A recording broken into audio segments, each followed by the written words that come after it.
Monamodi wa ditletlebo tsa bophelo o takile setshwantsho se nyarosang ka se etsahalletse mokudi Shonisane Lethole pele a hlokahalla sepetleleng sa Tembisa Ngwahola. Lethole o ile a amohelwa sepetlele ka mathata a ho phefumoloha. You arrive at the hospital on the 23rd at about midday.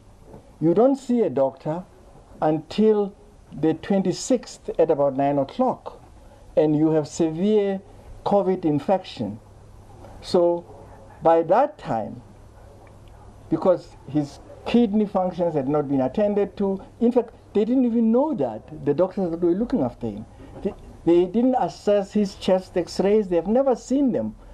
Pele a hlokahala Lethole o ile a khona ho iteanya ka marangrang a dikgokahanyo tsa boikgathollo le letona la bophelo Ngaka Zweli Mkhize a mo tlalehela hore o tshwerwe hampe.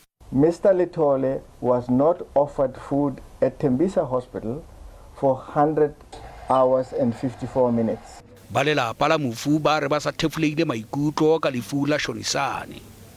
Even though it's hurtful, but we reach a level of saying if it will improve other people's lives, we will feel better about that. Professor Makgoba o kgothalleditse hore basebeletsi ba sepetlele ba 19 ba nkgang lefota tabeng ena ba nkelwe mehato ya kgalemo. Ka o le leng lefapha la bophelo Gauteng le re le santse le tla sekaseka raporoto eo ya maqephe a 200.